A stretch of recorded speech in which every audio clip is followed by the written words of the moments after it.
The low, persistent hum of the server racks was the only music Caleb ever needed. In the climate-controlled chill of his basement office in Astoria, the world made sense. Clean logic, elegant code, problems with definitive solutions. The air smelled of ozone, old books, and hot electronics. His fingers danced across the keyboard, while lines of code streamed down 3 monitors. This was Veritas, his secret masterpiece, an AI that could read a painting's truth in brush pressure, pigment chemistry, and canvas weave with near-impossible certainty. He'd poured his inheritance, time, and genius into it. A guardian of authenticity in a world of beautiful lies. A world his wife, Eleanor, was desperate to conquer. He leaned back and stared at the final report. 99% accuracy. Done. Tonight, at the grand opening of her gallery, he would give her the ultimate gift. Not just Veritas, but the signed-over deed to the building itself, bought with the last of the money from his parents' home. Love and pride rose in him like warmth. Her dream, funded by his quiet labor, was finally real. He pictured her in Chelsea, a goddess in couture amid the city's cultural elite. Aura Gallery was her name, her vision, stark, minimalist, punishingly expensive. He'd seen the invoices, he'd paid them. Concrete floors that cost more than his first car. Custom lighting engineered to make mediocre art look profound. He never belonged there. It felt like a mausoleum for ambition. His world was this basement. Hoodies for armor, screens for sun. Her world was a stage, and he was the unseen stagehand. He told himself he didn't mind. Seeing her shine was supposed to be enough. She was a self-made woman in the eyes of the scene, and he, the quiet tech guy, was a footnote. Tonight, he thought, that footnote would rewrite their story. His phone buzzed. Eleanor. He answered, hopeful. Hey you, everything okay for tonight? She was already at the gallery. Her voice clipped and public. Did you handle the caterers? 15 grand. They're saying it hasn't cleared, and I can't have them threatening to pull out. He pulled up his banking app. Already paid this morning. I sent the confirmation. A sharp sigh. Fine. The Vogue editor just arrived. A pause. He waited for something human. Instead, bye. Then a soft click. Not the clean end of a call, more like the phone being set down. The line stayed open. He hesitated. He should hang up. He didn't. The gallery sharpened in his ear, glasses clinking, voices murmuring, curated bass thumping. Another planet he financed but never lived on. Then a man's voice slid through the noise, velvet with an edge. Was that him? The ghost in the machine? Caleb went cold. He knew the voice from interviews. Alistair Vance, the notoriously cruel art critic Eleanor idolized. And then, Eleanor laughed. Not her polite dinner laugh, not her tired chuckle for him. A real, warm, intimate laugh he hadn't heard in years. Alistair, be nice, she purred, sharing amusement, not reprimand. Caleb couldn't breathe. His diagnostic report, his triumph, suddenly looked like a joke. He could expose forgeries in museums, yet he'd been blind to the one in his own home. He's just so beige, Alistair continued. You're a supernova. So when are you ditching the pajama-clad ATM? The words crushed him. His comfort, his gentleness, turned into humiliation. His love, reduced to utility. Caleb's shame curdled hot and bitter. He wanted to hang up, to erase it, but he was trapped by the need to know the full verdict. Eleanor answered with a rehearsed chill. Tomorrow night, after I'm the star, I'll use the press from the launch to establish my brand. Then next week I file for divorce. Numbness washed through him. The opening he funded was just her exit platform. Their shared dream had only ever been his. Then she sharpened the knife. My lawyer says I'm entitled to half of everything, including his stupid little computer project, the one he tinkers with in that dungeon. Whatever it is, it'll be my nest egg. Stupid little computer project. Veritas. $90 million worth of truth. Dismissed as a hobby, yet claimed as spoil. Something in Caleb crystallized. The shock didn't break him. It hardened him. He pressed end call. The basement returned to its familiar hum, only now it sounded like a storm holding its breath. He stared at his dark phone screen, his reflection pale and strange. The pajama-clad ATM was gone. In its place stood the architect of Veritas, a man built for logic and consequence. The surprise he'd planned was still on, only it had changed. It wouldn't be a gift, it would be an audit. With a calm that frightened him, he opened encrypted folders. First, Aura Gallery LLC. He scanned the equity chart and saw what he'd once thought a harmless formality, guided by some buried instinct for self-preservation. Caleb, 99%. Eleanor, 1%. Then, the irrevocable deed for the gallery building, owned outright, held by a trust where he was sole trustee and beneficiary. Her name was nowhere. She had signed papers with glazed impatience, trusting him with boring details, never realizing her empire sat on land she didn't own. Finally, Veritas itself. The acquisition was complete. Funds in escrow. Release scheduled for tomorrow morning. $90,000. He pulled up the embargoed press release. 10 p.m. tonight. Then the acquisition agreement. One subsidiary jumped out. The investigative journalism division of the conglomerate that employed Alistair Vance. LLC. Deed, money, leverage. All on his digital workbench, waiting to be assembled. For the next hour he worked with surgical focus. He compiled documents into a single password-protected file, drafted a short, precise speech, and built a 3-slide deck. No theatrics, no flair, just black and white facts. Each slide was a charge placed carefully in the foundation of her ambition. Caleb felt no fury now, only empty clarity. This wasn't revenge. It was bookkeeping, a correction, a bug fix in a system that had been running on fraud. Tonight, the star of the show wouldn't be Eleanor. It would be the truth. When he was finished, he shut down his computer, the monitors going dark one by one, plunging the basement into near blackness. The familiar hum of the servers was the only sound. He stood up, his joints stiff from sitting for hours. He walked over to a small, dusty closet in the corner, a place he hadn't opened in years. Inside, hanging in a pristine garment bag, was a suit. It wasn't one of his usual ill-fitting, off-the-rack numbers he wore to the rare wedding or funeral. This was different. It was a custom-tailored suit from Savile Row, which he had purchased on a trip to London years ago. A moment of uncharacteristic extravagance. He had bought it for a special occasion that had never materialized. He had always felt like an imposter in fine clothing, a boy playing dress-up. But tonight, it felt like a uniform. He unzipped the bag, the scent of cedar and fine wool filling the damp basement air. The suit was a deep charcoal gray, the fabric smooth and cool to the touch. It was the armor for the battle to come. As he took it out, he knew the man who had bought this suit was not the same man who would wear it tonight. The former was a hopeful romantic. The latter was an executioner. He went upstairs, moving through the quiet, empty brownstone. The house felt different, alien. Every object, every piece of furniture seemed to mock him. The photos of them on the mantelpiece, smiling on a beach in Montauk, laughing at a holiday party, were artifacts from a life that had never really existed. They were props in Eleanor's long con. He looked at his own smiling face in the pictures and felt a deep, sorrowful pity for that man. That man was so eager to believe, so willing to give, so blind to the truth that was hiding in plain sight. He walked into their bedroom. Her side of the room was a testament to her aspirations. Copies of Artforum and Vogue stacked neatly on the nightstand, a jewelry box overflowing with expensive trinkets he had bought her, a faint, cloying scent of her perfume, a fragrance that now smelled like deceit. His side was Spartan, a worn paperback, a glass of water, a charging phone. The contrast had never seemed so stark, so damning. He was a footnote in his own home, a silent partner in a life where he held all the equity, but none of the influence. He was about to change that. He showered and dressed with a methodical, unhurried precision. The hot water felt good on his skin, washing away the clammy sweat of shock and the stale air of the basement.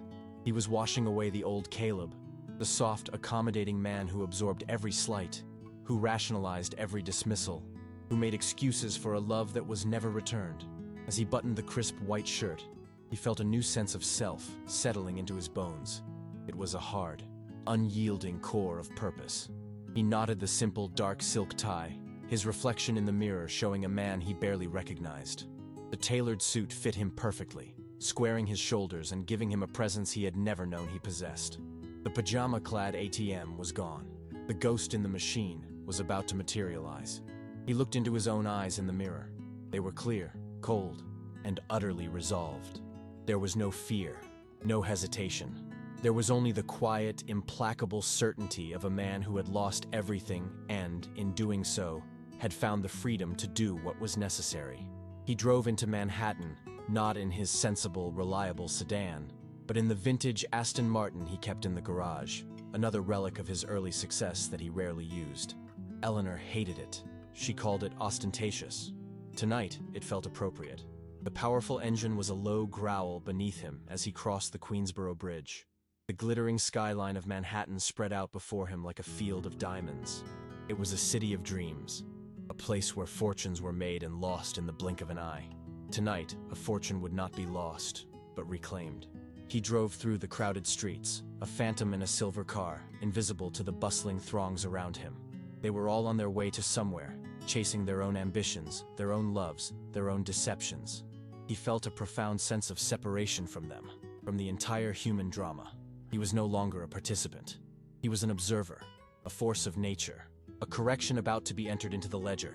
The city lights blurred past, streaks of neon and gold, but all he saw was the path ahead, a straight, unwavering line leading directly to the heart of Chelsea, directly to the stage he had paid for. He arrived at the gallery and gave the keys to the valet, who looked at him with a flicker of surprise, a silent acknowledgement that this man in the perfect suit did not match the understated vehicle he usually drove. Caleb ignored him. He walked towards the entrance of Aura Gallery, the sound of music and laughter spilling out onto the street. The facade was all glass, a transparent box of light and ambition. Through the window, he could see it was packed, a writhing sea of the city's elite. Critics, collectors, artists, and socialites, all dressed in their finest, sipping champagne and exchanging air kisses. They were moths drawn to a flame, and his wife was the brilliant, burning center of it all. He paused for a moment at the door, taking a deep breath, the cold night air filling his lungs. This was the point of no return. He could still turn around, walk away, disappear with his $90 million and leave her to her hollow victory. But that would be an injustice. Not just to him, but to the truth. Veritas was his creation, and its purpose was to illuminate. It was time to switch on the light. He stepped inside, and the change in atmosphere was immediate and overwhelming. The air was thick with expensive perfume, the low thrum of the music, and the high-pitched chatter of 100 simultaneous conversations. It was a cacophony of ego and aspiration. Waiters in crisp black uniforms moved through the crowd with trays of champagne, their faces impassive masks. The gallery walls, stark white, were adorned with large abstract canvases that Caleb knew for a fact were mediocre at best, their value inflated by hype and association. He felt a surge of contempt for the whole charade. This wasn't about art. It was about commerce. It was about status. It was a game, and he had been its unwitting sponsor. He scanned the room, his eyes moving past the fake smiles and hungry eyes, looking for the two people at the center of this glittering lie. It didn't take long to find them. They were holding court near the largest painting, the centerpiece of the exhibition, and seeing them together, in the flesh, solidified the ice in his veins. There she was, Eleanor. She was breathtaking, a vision in a shimmering silver couture gown that clung to her like a second skin. Her hair was swept up in an elegant chignon, diamond earrings sparkling at her lobes. She was laughing, her head tilted back, a champagne flute held delicately in one hand. She radiated triumph. She was the star of the show, just as she had planned. And beside her, his hand resting with proprietary confidence on the small of her back, was Alistair Vance. He was exactly as Caleb had imagined. Tall, impeccably dressed in a bespoke suit, a smirk playing on his lips as he surveyed the room. They looked like a power couple. They looked perfect together. They looked like they belonged. And as Caleb watched them, hidden in the shadows at the edge of the crowd, he felt a strange and total absence of jealousy. The pain of the husband was gone, replaced by the cold, dispassionate focus of the strategist. He was merely observing the targets, confirming their position, waiting for the perfect moment to strike. He let them enjoy it for a few more minutes. He watched as people approached them, fawning over Eleanor, shaking Alistair's hand. He saw the way she looked at Alistair, a look of pure adoration and shared victory. It was a look she had never once given him. He felt the last, lingering embers of his old love for her die out, leaving behind nothing but cold, gray ash. He checked his watch. 9:58 p.m. The speeches were scheduled for 10:00. He began to move, not towards them, but along the wall, towards the small, discreetly placed stage and podium at the far end of the gallery. He moved with a quiet confidence, his tailored suit allowing him to blend in with the powerful men in the room. No one. The morning light in their Chelsea townhouse didn't so much illuminate as it did inspect. It was a cold, architectural light, filtered through massive floor-to-ceiling windows that faced not a garden, but a curated brick wall of the neighboring building. The air itself felt sterile, scrubbed clean of any lingering scent of sleep or humanity, and replaced by the faint clinical notes of whatever expensive, minimalist reed diffuser Eleanor had last purchased. Caleb felt it the moment he woke, a subtle but persistent chill that had nothing to do with the thermostat. It was the chill of a showroom, a space designed to be looked at, not lived in. He rolled over, the high thread count sheets rustling like crisp currency against his skin. Her side of the bed was already empty, the duvet folded with geometric precision, the pillows perfectly fluffed. It was a space devoid of warmth, a silent testament to her discipline and his absence in her waking thoughts. He sat up, the silence of the house broken only by the distant, rhythmic chopping from the kitchen, where their private chef was likely preparing Eleanor's macrobiotic breakfast. His gaze fell upon the nightstand, upon the one object in the room that was truly his. It was his father's old watch, a simple, steel-cased timepiece from the 70s, with a worn, cracked leather strap. The crystal was faintly scratched, a constellation of tiny imperfections that mapped a lifetime of use. He picked it up, its familiar weight a small, solid comfort in his palm. It didn't measure time in minutes and seconds. It measured it in memories, in the quiet dignity of a man who built things with his hands. He strapped it to his wrist, the worn leather a familiar soft embrace.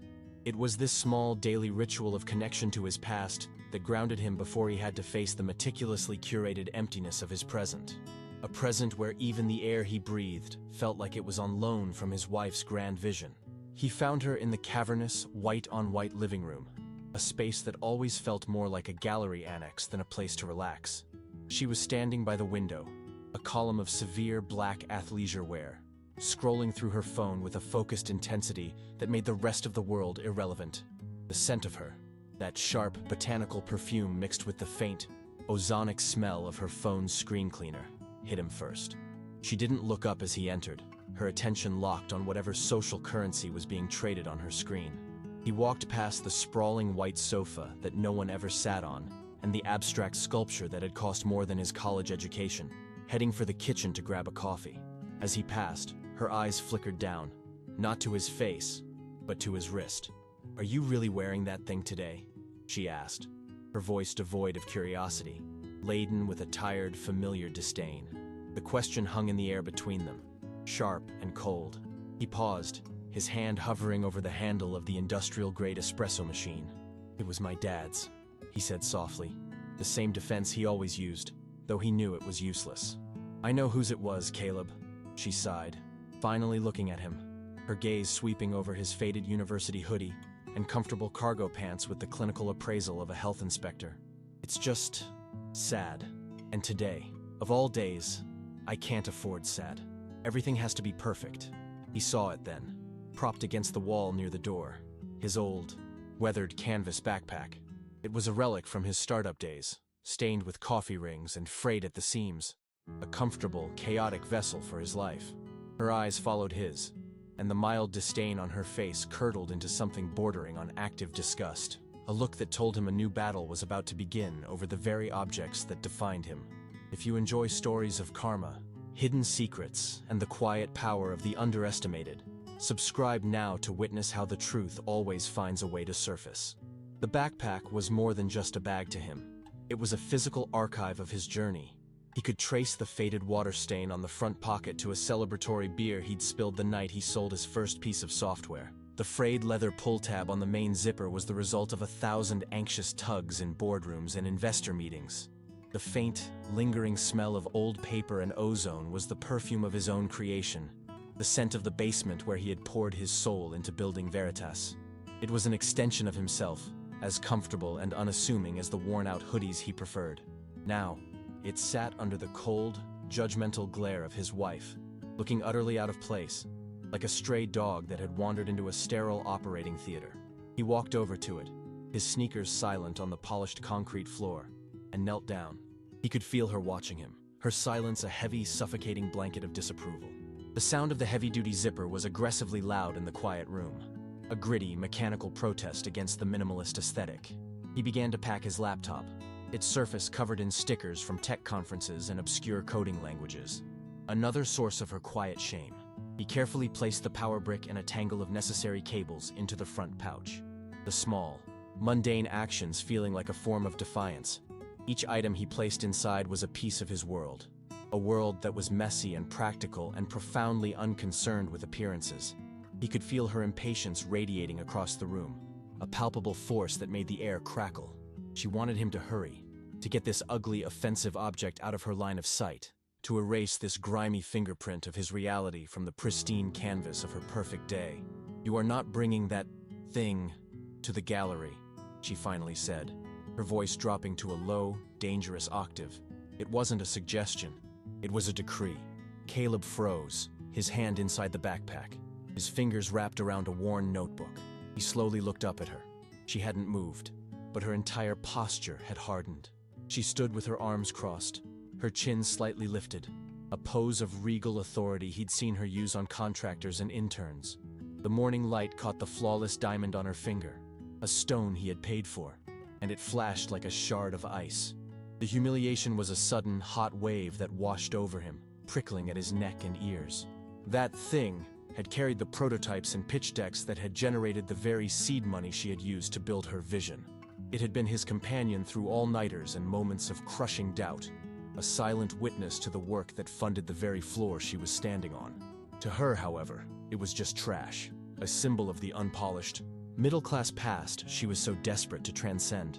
"Eleanor, it's just my bag," he mumbled, his voice sounding weak and thin even to his own ears.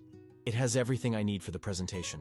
She let out a short, sharp laugh, a sound utterly devoid of humor. "No, it has everything that embarrasses me," she corrected, her voice cutting like a scalpel. She walked over to a sleek, white console table and picked up a black leather messenger bag, its minimalist design and silver hardware gleaming under the spotlights.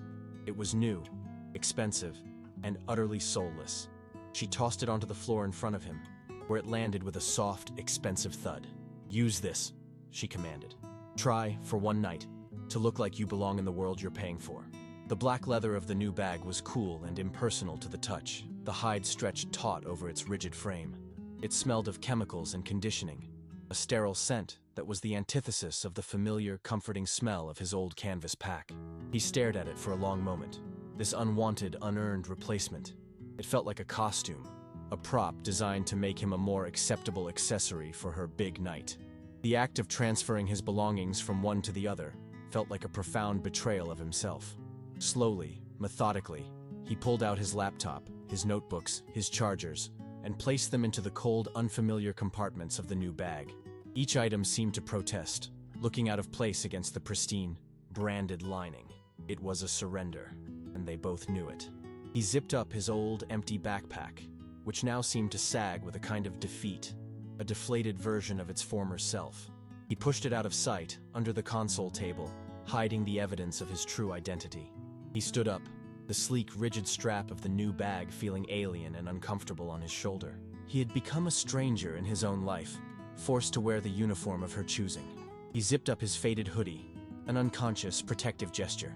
Eleanor's eyes narrowed, her gaze lingering on the soft, worn fabric with one final, withering look of disapproval. "I have to go," she said, already turning away, her attention back on her phone. "The caterers are arriving. Don't be late. And for God's sake, try to look presentable." She walked out without a backward glance, leaving him alone in the vast, silent room, the ghost of her perfume and the weight of her expectations the only things left behind. He looked around at the cold, white, empty space he had paid for, and for the first time, he allowed a dangerous question to surface in his mind. If this was their shared dream, why did it feel so much like his personal nightmare? The black leather of the new bag was cool and impersonal to the touch, the hide stretched taut over its rigid frame. It smelled of chemicals and conditioning, a sterile scent that was the antithesis of the familiar, comforting smell of his old canvas pack. He stared at it for a long moment. This unwanted, unearned replacement. It felt like a costume, a prop designed to make him a more acceptable accessory for her big night. The act of transferring his belongings from one to the other felt like a profound betrayal of himself. Slowly, methodically, he pulled out his laptop, his notebooks, his chargers, and placed them into the cold, unfamiliar compartments of the new bag. Each item seemed to protest, looking out of place against the pristine, branded lining.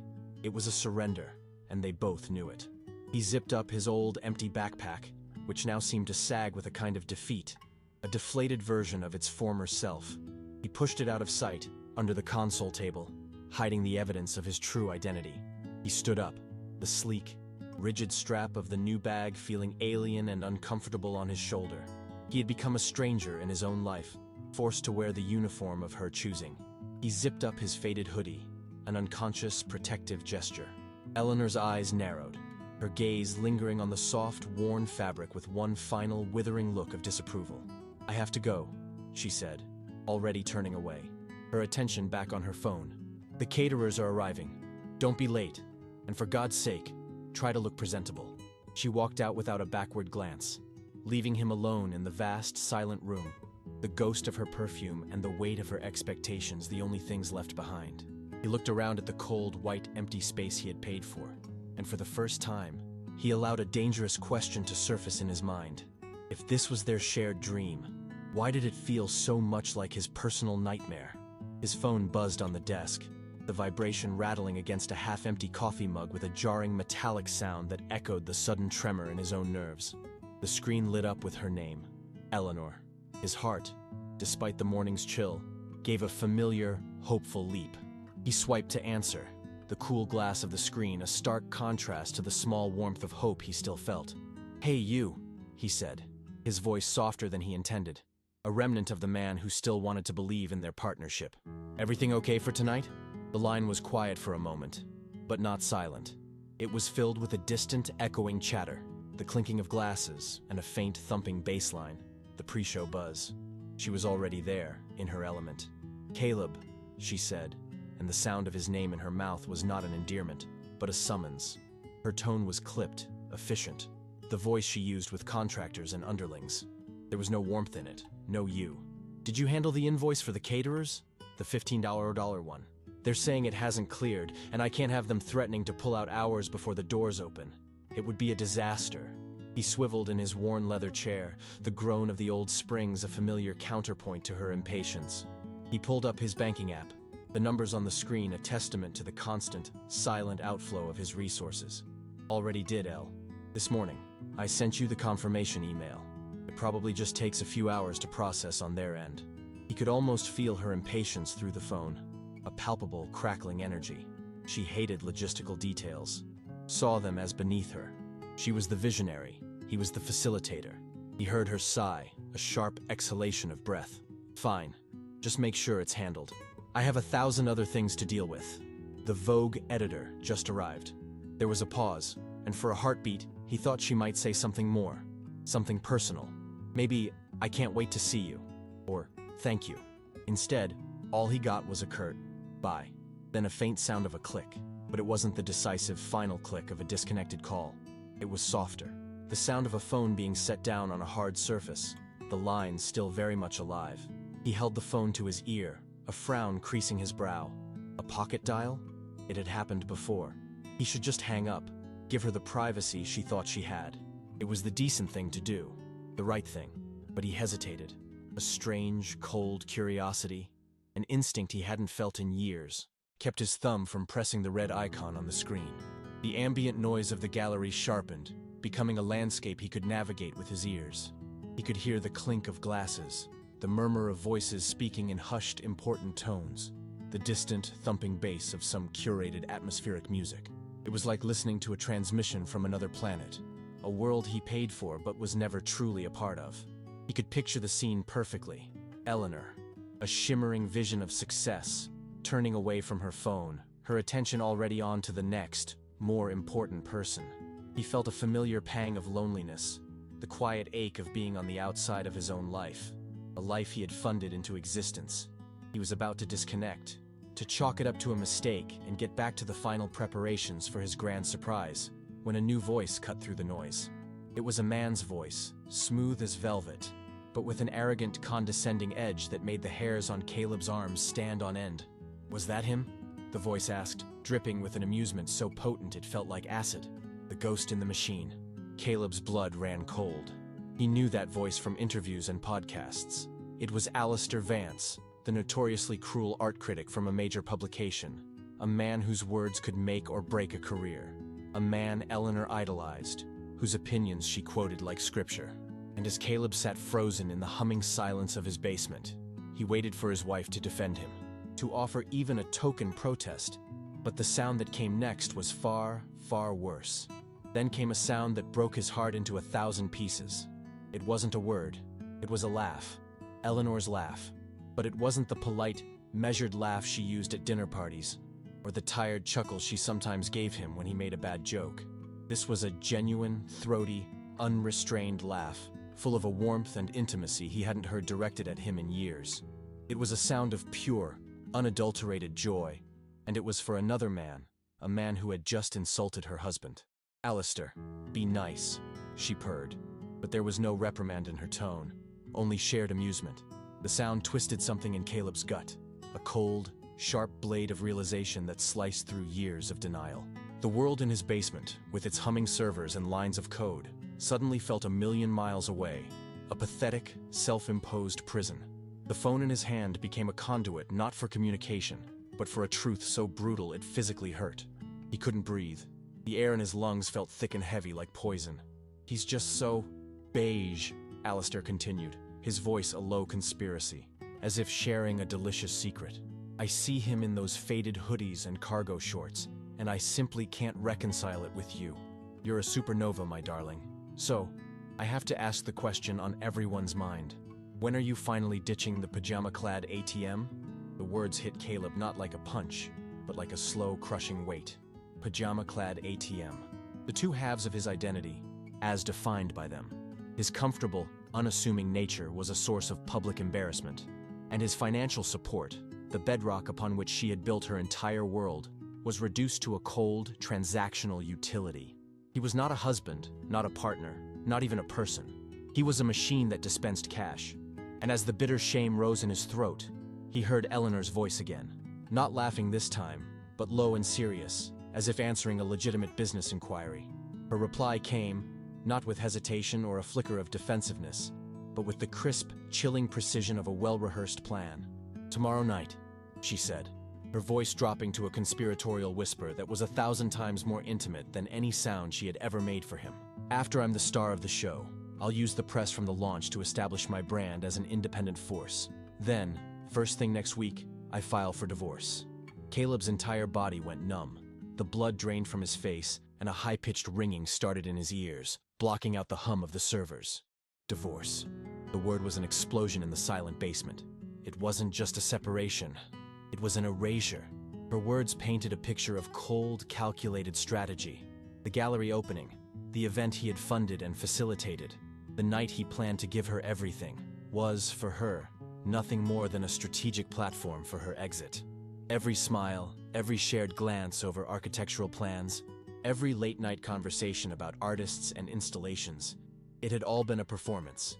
He was the producer of a play in which he was the only one who didn't know the ending. The sheer scale of the deception was breathtaking. He felt a profound, cavernous emptiness open up inside him, a void where his love and trust had once resided. He had been living in a meticulously constructed lie, a shared dream that was only ever his. But it was her next words that truly sealed his fate, transforming the gaping wound of heartbreak into a core of glacial ice. "My lawyer said that under New York marital property laws, I'm entitled to half of everything," she continued, her voice laced with a triumphant, greedy thrill that made Caleb's stomach clench. "That includes his stupid little computer project, the one he's always tinkering with down in that dungeon of his. Whatever it is, it'll be my nest egg. A little something to tide me over until the gallery is profitable." The casual cruelty of it stole the last bit of air from his lungs. Stupid little computer project. Veritas. The culmination of his intellect. The key to a $90 million acquisition. The very tool that could have secured her future legitimacy, was dismissed as a hobby, a trifle to be cracked open and divided like a piggy bank. She didn't just not understand his work. She held it in utter contempt. And yet, she felt entitled to its spoils. It was this final dismissive insult that shattered the paralysis of shock and grief. The cold void inside him began to fill, not with sadness, but with a slow-burning, diamond-hard rage. He had been a fool. A blind, trusting, generous fool. He had poured his heart, his family's legacy, and his genius into a woman who saw him as an obstacle to be managed and a resource to be plundered. The love he had felt was a phantom, and the future he had envisioned was a mirage. He slowly, deliberately, pressed the end call button on his screen. The connection severed, plunging the basement back into its familiar, humming silence. But the silence was different now. It was no longer peaceful. It was heavy, charged, the kind of quiet that precedes a storm. He stared at the black screen of his phone for a long time, his reflection a pale, ghostly mask looking back at him. The man in the reflection was a stranger, a chump, a mark, the pajama-clad ATM, who had just been serviced and was about to be decommissioned. But as he continued to stare, another man began to emerge from behind the ghost's eyes. This man was not soft. He was not naive. He was the architect of Veritas, a system designed to expose fraud and reveal unassailable truth. He had planned to give her a gift, a kingdom. Now, he would give her a lesson. With a calmness that frightened even himself, he turned back to his computer, his hands perfectly steady as he began his invasion not of her privacy, but of the truth he himself had built and hidden away. With a calmness that felt alien, a chilling detachment settling over the molten core of his grief, Caleb turned back to his computer. His hands, which had been trembling moments before, were now perfectly steady as they found the keyboard. He didn't smash anything. He didn't scream or curse the heavens. The rage was too pure, too cold for such a theatrical release. It was a fuel, channeling itself directly into his fingertips, each keystroke a precise, deliberate action. He bypassed the Veritas interface, the triumphant 99% diagnostic report, now a monument to his own naivete, and navigated to a series of encrypted folders on his secure server. He wasn't looking for love letters or romantic texts. The betrayal he had overheard was far more primal than mere infidelity. This was a corporate takeover of his life, and he needed to see the prospectus. He began with the architecture of their shared life, the financials. He opened the portal to the joint bank account, the one from which the gallery's endless stream of expenses was paid.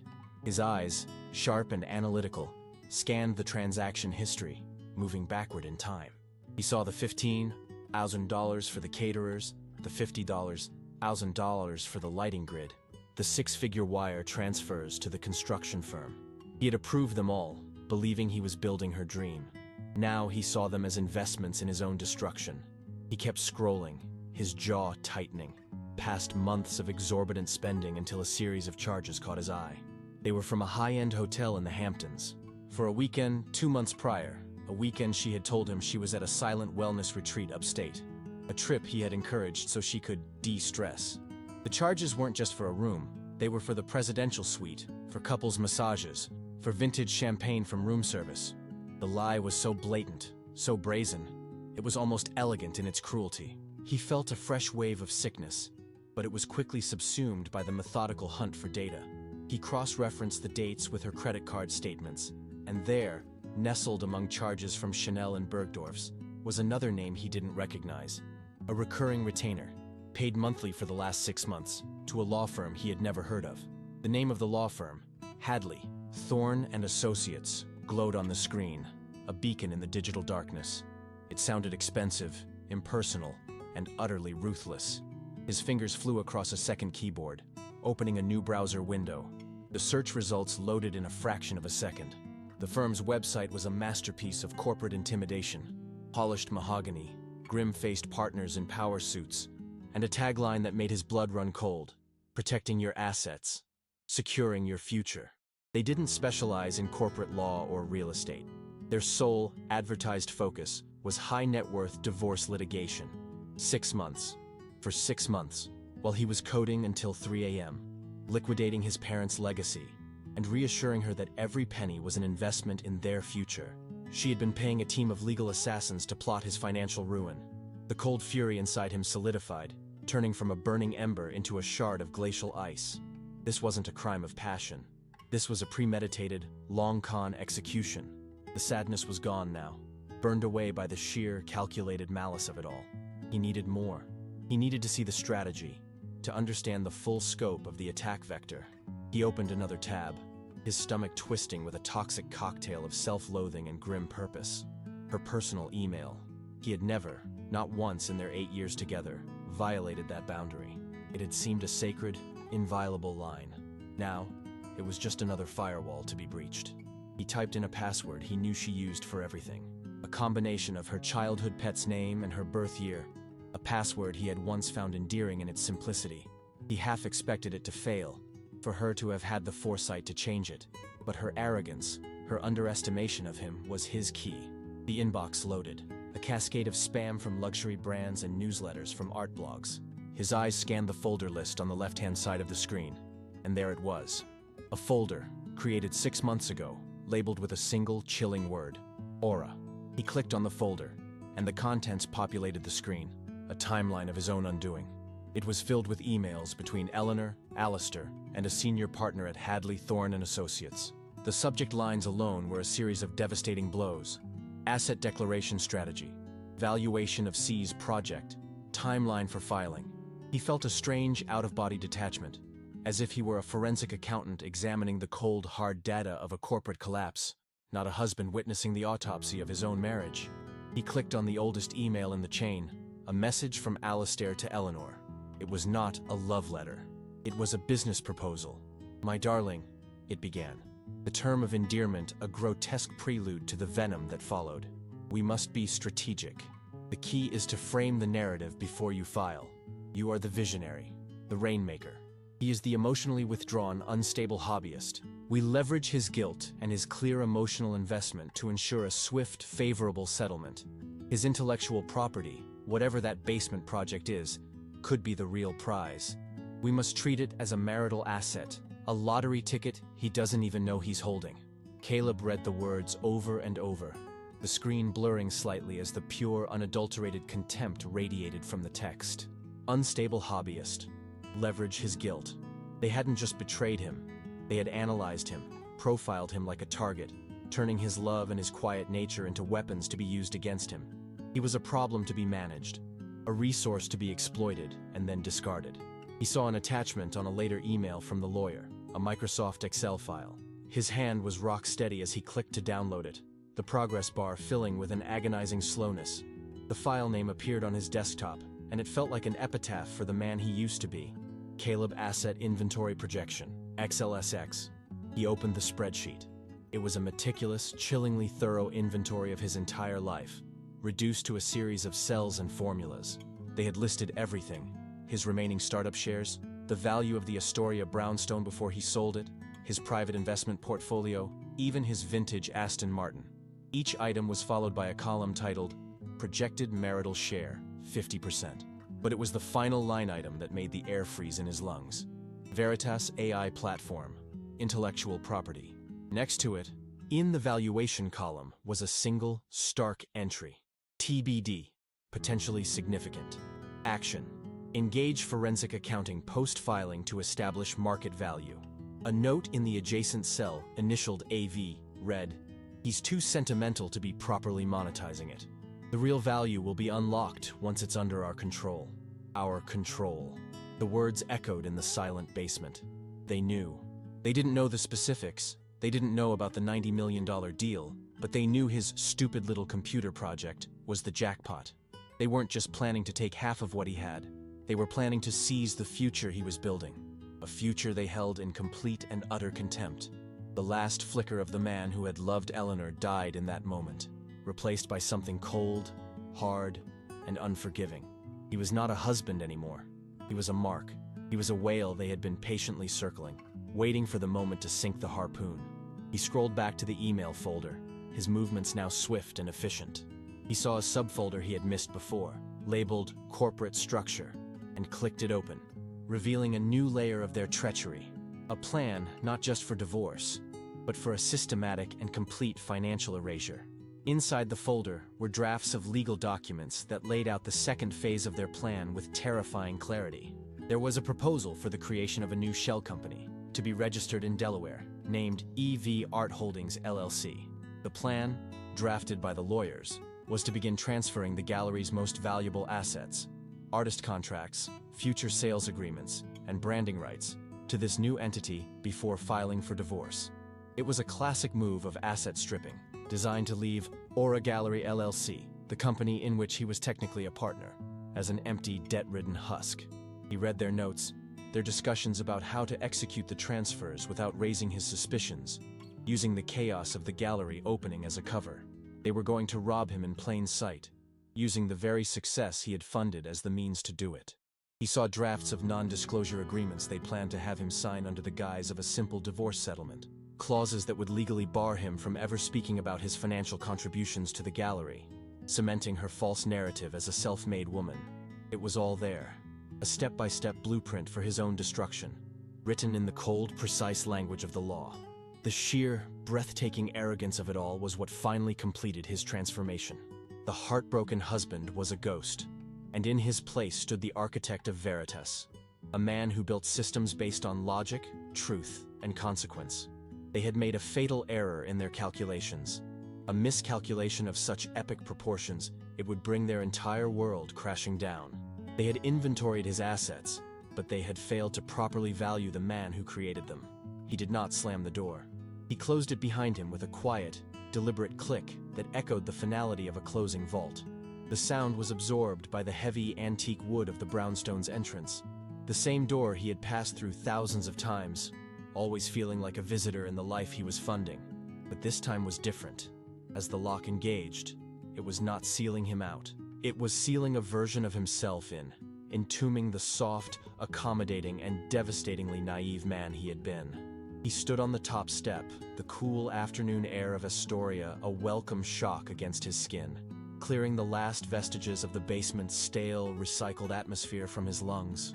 He took a deep, steadying breath, the scent of city grit, damp earth from the small tree pits, and distant exhaust fumes filling his senses. It was the smell of the real world, a world of consequence and friction, so different from the sterile, perfumed prison he had just left. He adjusted the strap of the new, alien leather bag on his shoulder, its rigid structure a stark contrast to the familiar slump of his old backpack. He felt its weight not as a burden, but as a toolkit. He walked down the stone steps, his footsteps sure and even on the concrete sidewalk. The man who had shuffled through life with a slight, apologetic stoop was gone. He now stood tall, his shoulders squared, his gaze fixed not on the pavement before him, but on the distant, glittering skyline of Manhattan. A battlefield he was about to enter not as a sponsor, but as a conqueror. He pulled out his phone, his thumb hovering over the screen. He didn't look for Eleanor's contact. He scrolled past it to a name she had never heard of, a number stored under a simple, innocuous code name, Julian. He pressed the call button and brought the phone to his ear, the engine of the Aston Martin growling to life with a turn of the key as he slid into the driver's seat. The voice that answered was as smooth and cold as polished granite. Yes? Caleb didn't waste time with pleasantries. Julian, it's Caleb Hayes. I'm invoking the Oracle Clause. Full asset lockdown and strategic counterfiling. We have a material breach and a conspiracy to commit fraud. I'm sending you the preliminary data now. I need the kill switch protocols activated within the hour. There was a brief pause on the other end, not of surprise but of calculation. Consider it done, Caleb. The accounts are being firewalled as we speak. She won't be able to buy a cup of coffee with your money in 20 minutes. Now, tell me about the physical assets and the intellectual property. It's time to draw the real lines in the sand. The drive into Manhattan was a transition between worlds, a crossing of a river that separated not just boroughs, but realities. As the vintage Aston Martin devoured the asphalt of the Queensboro Bridge, Caleb felt the quiet residential comfort of Astoria fall away behind him, replaced by the jagged competitive energy of the city's core. The skyline rose to meet him, a forest of glass and steel that glinted in the afternoon sun, a monument to the very ambition that had been weaponized against him. He felt no awe, no intimidation. He saw it now for what it was, a complex system, a network of power, influence, and above all, money. And in that system, he was not a bit player. He was a ghost, a hidden node with immense, untapped processing power, and he was about to bring the entire network to its knees. His destination was not a flashy corner office, but a discreet, old-world establishment in a midtown tower, a place whose name did not appear on the lobby directory. This was the New York branch of a Swiss private bank, a sanctuary of quiet, generational wealth, where fortunes were protected with the silent, ruthless efficiency of a state secret. He was buzzed through a series of unmarked doors, the air growing cooler and quieter with each one, until he was ushered into a wood-paneled office that smelled of lemon oil and old money. A man in his late 60s with silver hair and a perfectly tailored suit, Mr. Sterling, rose from behind a massive mahogany desk. He greeted Caleb not with the fawning of a service provider, but with the quiet respect reserved for a peer. "Caleb," he said, his voice a low, reassuring murmur. Julian called ahead. "I have the architecture pulled up." On a large monitor turned to face Caleb, a complex diagram of trusts, holding companies, and investment vehicles glowed. It was the true map of his wealth, a fortune Eleanor had never even conceived of. "The joint accounts are frozen," Sterling confirmed, his fingers moving with practiced ease over a keyboard. "The liquidation of the designated premarital assets is complete. We are transferring the full $90 million principal from the Veritas acquisition into the newly established irrevocable trust, the one shielded from marital claims. It will be as if the money never existed in this country." Caleb watched as billions of bits of data rerouted trillions of bytes of currency across the globe, a silent digital fortress being erected around his life's work. The pajama-clad ATM was offline, its vaults sealed, but Sterling's next words reminded him that money was only part of the equation. "The funds are secure, Mr. Hayes, but the tangible assets, the ones she believes are hers, neutralizing that threat will require a more personal touch." From the hushed, mahogany-scented sanctuary of the bank, Caleb descended back into the city's raw, chaotic energy. His next destination, a testament to a different kind of power. He arrived at the law offices of Hadley, Thorne & Associates. No, not her firm, but the one Julian Croft ran, a rival entity known in the circles of the ultra-rich as the place you went when you didn't just want to win, you wanted to scorch the earth of your opponent. The office was a temple of glass and steel on the 70th floor, offering a god's-eye view of the city below. Julian was waiting for him in a conference room that felt like the bridge of a starship. A single tablet and a stack of freshly printed documents laid out on the vast black granite table. Julian was a predator in a $1,000 suit, his eyes holding a chilling lack of emotion. He was a tool, and Caleb was here to wield him. "She retained a second-rate firm," Julian said without preamble, gesturing for Caleb to sit. "They're aggressive but predictable. They'll file for an emergency injunction to freeze your assets, claiming you're hiding marital property. They'll play the victim card to the press. It's the standard playbook for the financially weaker spouse." Caleb felt a flicker of the old hurt at the word spouse, but he extinguished it immediately. "They're operating on faulty intelligence," Caleb stated, his voice flat. He slid the encrypted USB drive across the table. "This contains the LLC formation for Aura Gallery, the irrevocable deed to the building held by my trust, and the final signed acquisition agreement for Veritas, dated 3 days ago. Premarital intellectual property, developed and sold before any theoretical filing." Julian plugged the drive into his tablet, his eyes scanning the documents. A slow, appreciative smile spread across his face. It was not a smile of warmth, but of a master strategist recognizing a brilliant opening move. "My God, Caleb," he murmured, looking up. "This isn't a divorce. It's a corporate dissolution. You didn't build a marriage. You built a subsidiary that went rogue."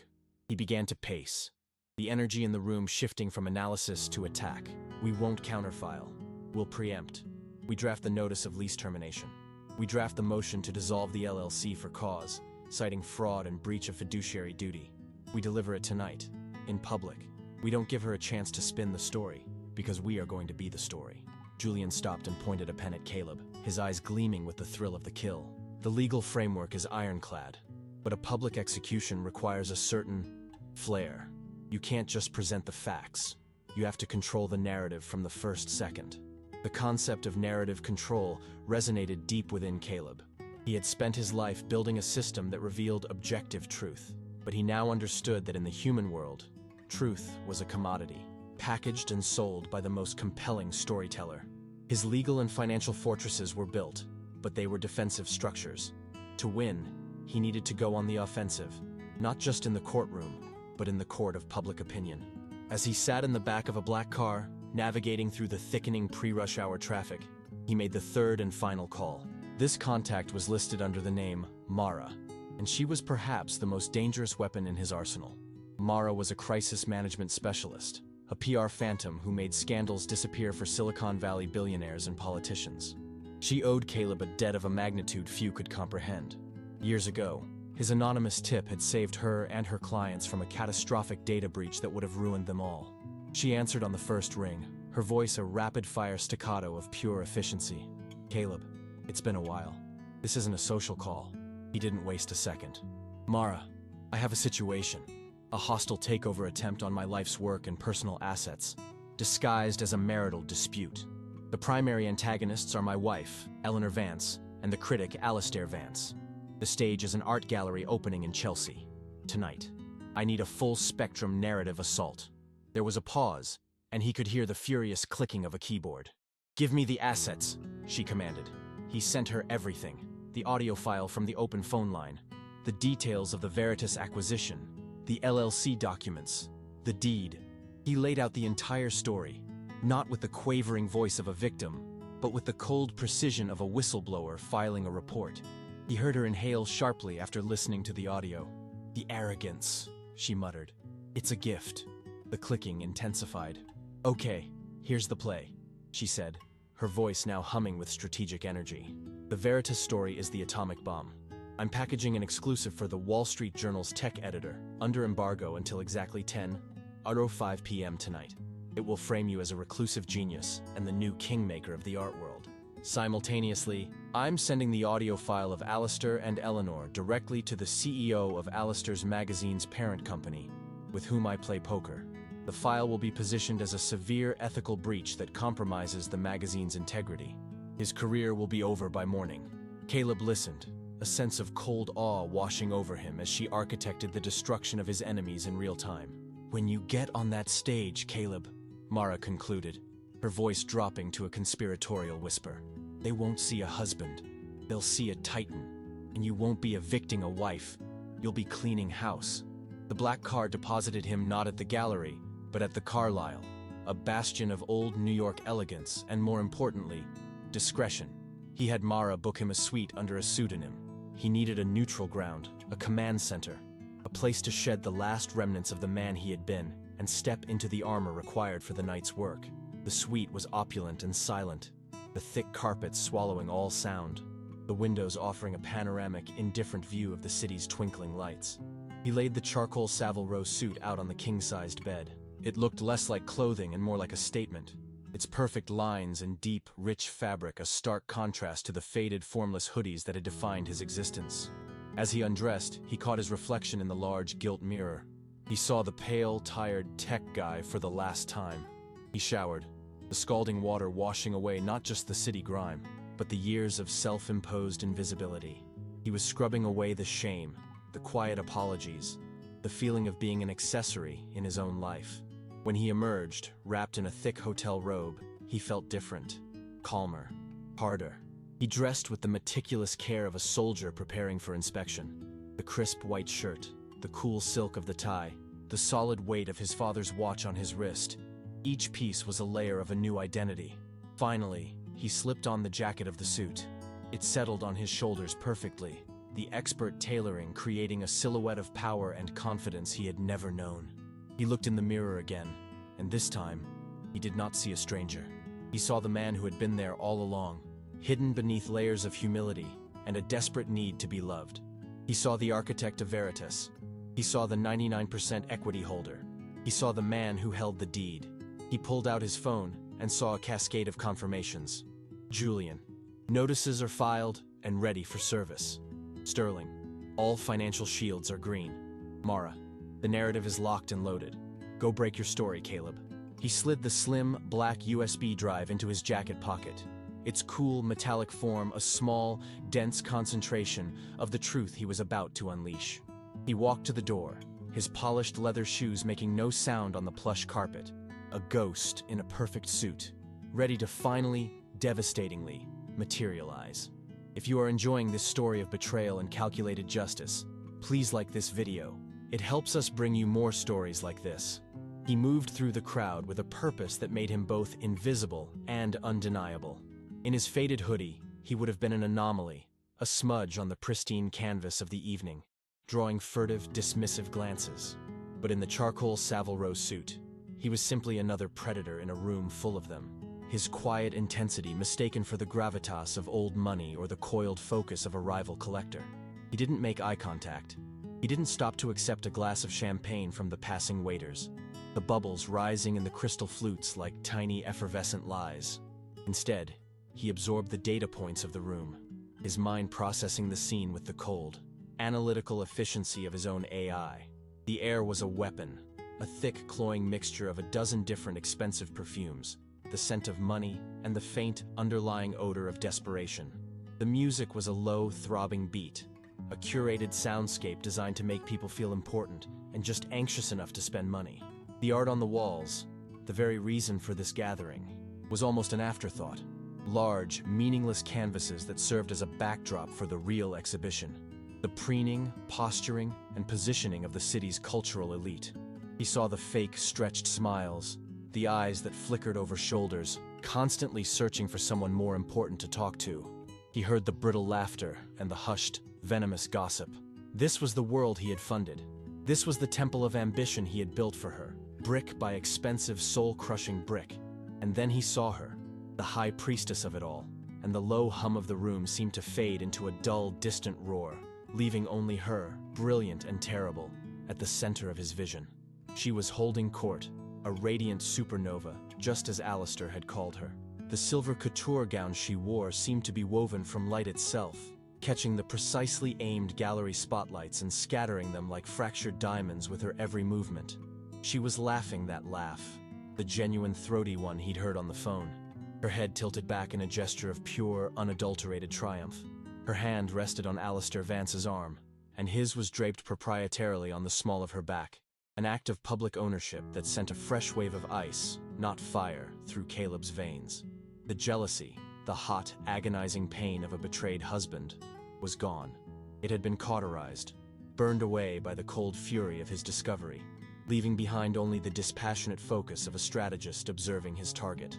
He watched as a prominent collector, a man known for his ruthless business practices, approached them, fawning over Eleanor, his words lost in the din, but his sycophantic body language screaming her success. She accepted the praise with a practiced, regal grace, her smile never faltering. She was a flawless performer in the role of a lifetime, the self-made art world visionary. Caleb felt a strange, hollow pity for them all, for this entire ecosystem of beautiful lies. They were all orbiting a star that was about to collapse into a black hole. He checked his father's watch. 9:58 p.m. The schedule, which he had seen and approved, listed the opening remarks for 10 o'clock sharp.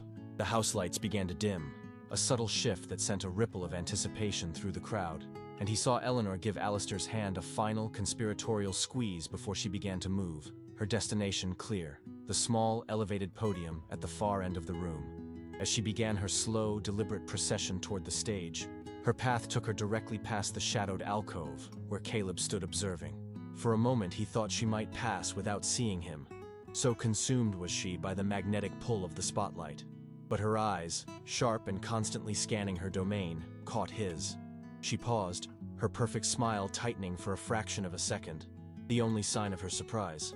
The small coterie of admirers trailing in her wake stopped with her, their curious gazes flickering between the radiant woman in silver and the severe, unknown man in the dark suit. Eleanor glided the final few feet toward him, her expression a carefully constructed mask of wifely tolerance. "Caleb," she murmured, her voice a low, warning hiss meant only for him. "You came, and you're wearing a suit." The slight pause before the last word was a perfectly delivered insult, a verbal pat on the head for the dog who had finally learned a new trick. He simply looked at her, his face a blank canvas she could project any meaning onto. He offered no explanation, no apology for his existence. "The speeches are about to start," she continued, her eyes doing a quick, dismissive sweep of his appearance. "My moment. Just stand in the back, try to look supportive, and for God's sake, don't say anything to the press. I'll handle everything." It was the last command she would ever give him, the final move in a game she thought she had already won. He gave a single, almost imperceptible nod. "Of course, Eleanor."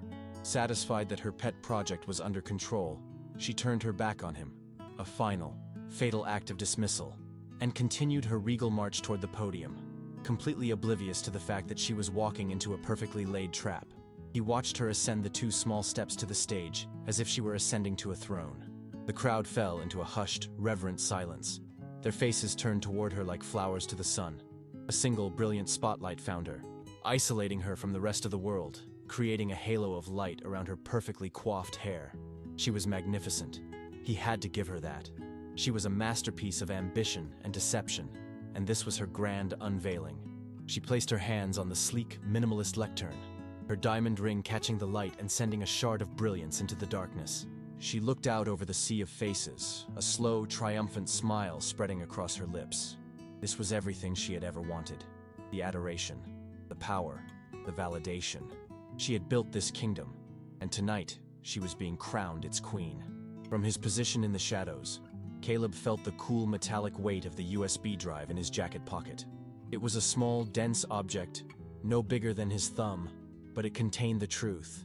A truth as dense and inescapable as a collapsing star. He felt no anger, no sadness, only a profound, empty clarity. He was an instrument of consequence, a variable being introduced into a flawed equation. He was here to balance the books.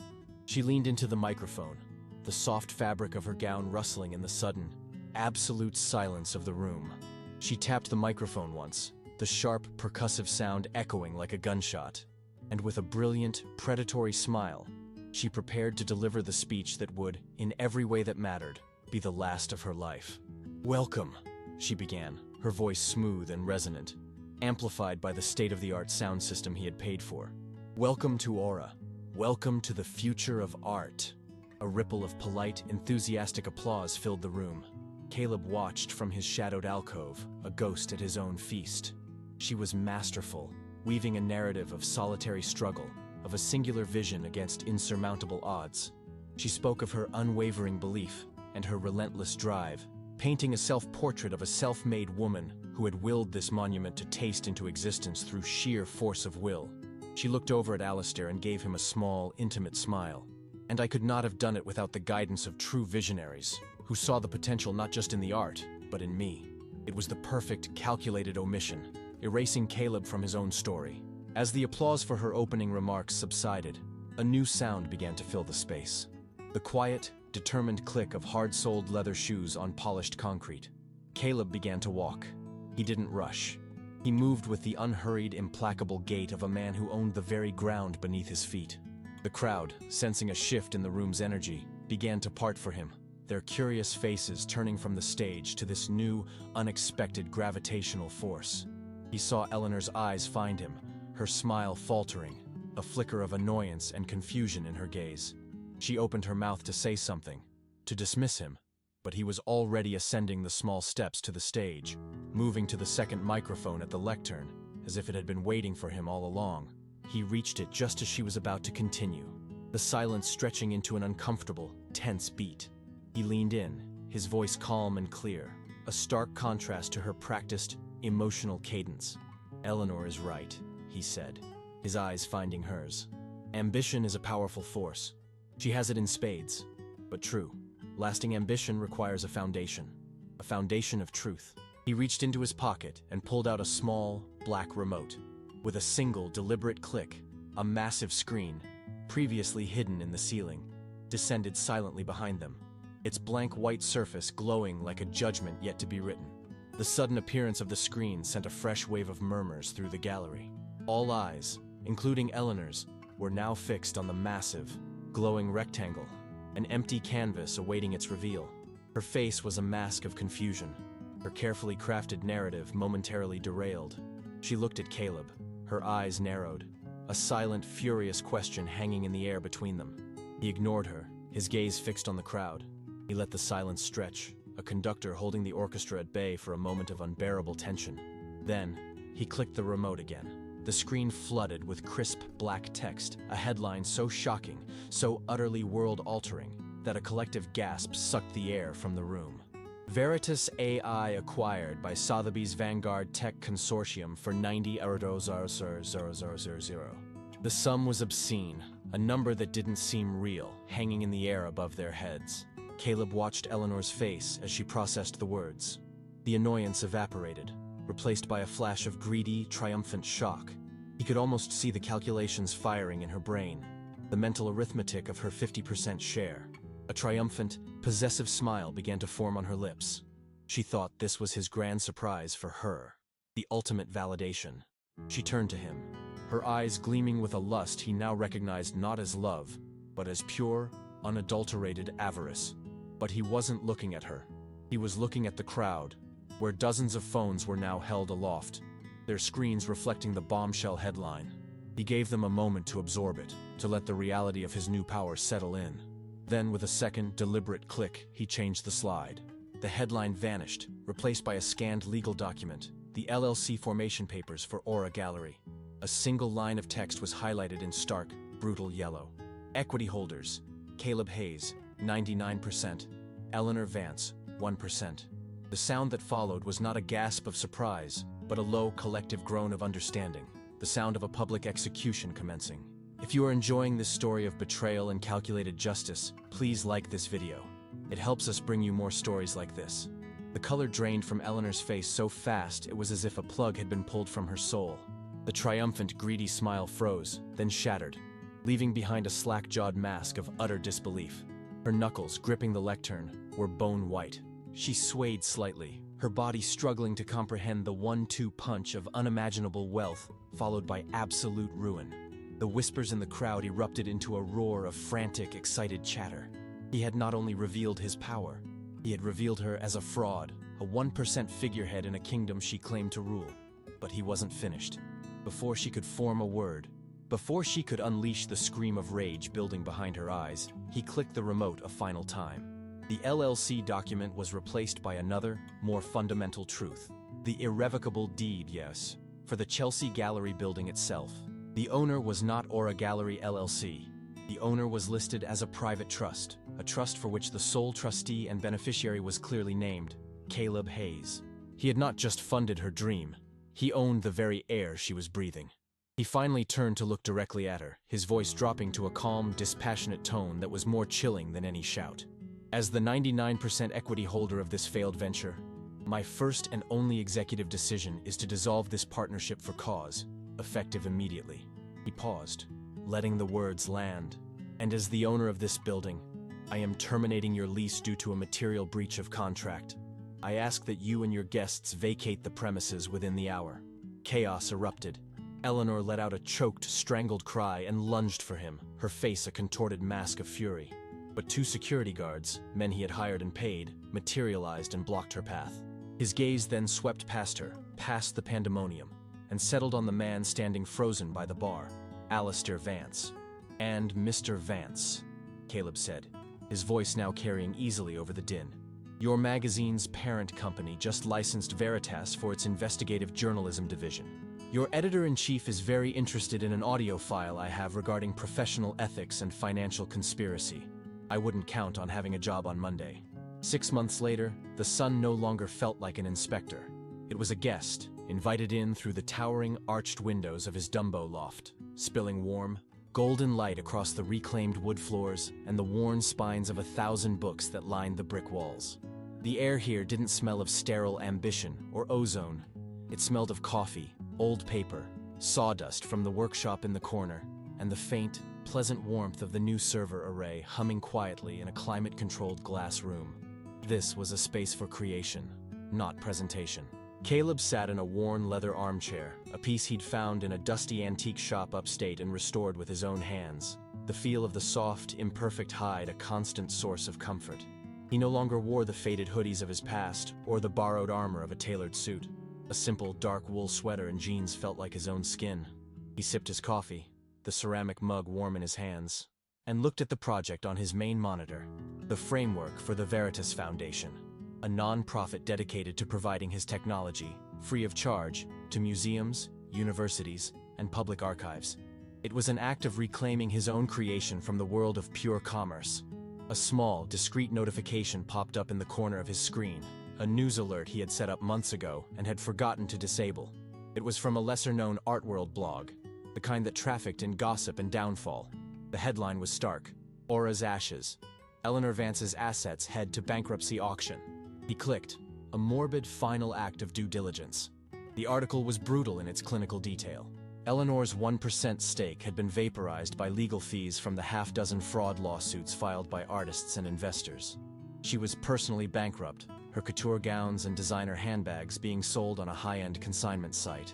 Each item a tombstone for a life that had never been real. The accompanying photo showed her leaving a courthouse, her face pale and gaunt, the defiant glare in her eyes failing to mask the profound, soul-crushing terror of a queen reduced to a pauper. Alastair, the article noted in a dismissive final paragraph, had been fired the day after the gala and was last seen ghostwriting angry political screeds for a fringe website. Caleb felt nothing. Not joy, not pity, not even the grim satisfaction of vengeance. It was like reading the final diagnostic report on a corrupted system he had long since wiped and rebooted. He closed the article, the story of their ruin a mere footnote in his new life. And as the morning light illuminated the dust motes dancing in the air, he realized with absolute clarity that their entire world had been built on a foundation of price tags, and he had just learned the devastating difference between what something costs and what it is truly worth. He set his coffee mug down on a stack of books and walked over to a large easel that stood near the window. On it rested a small, unassuming painting he had bought for $20 at a flea market. It was a simple portrait of a woman, her face rendered with a clumsy but honest affection. The oil paint cracked and faded with age. To the world, it was worthless, a piece of forgotten debris from another time. To Caleb, it was a mystery, a story waiting to be told. He picked up a tablet, the screen glowing with the new, non-commercial interface of Veritas.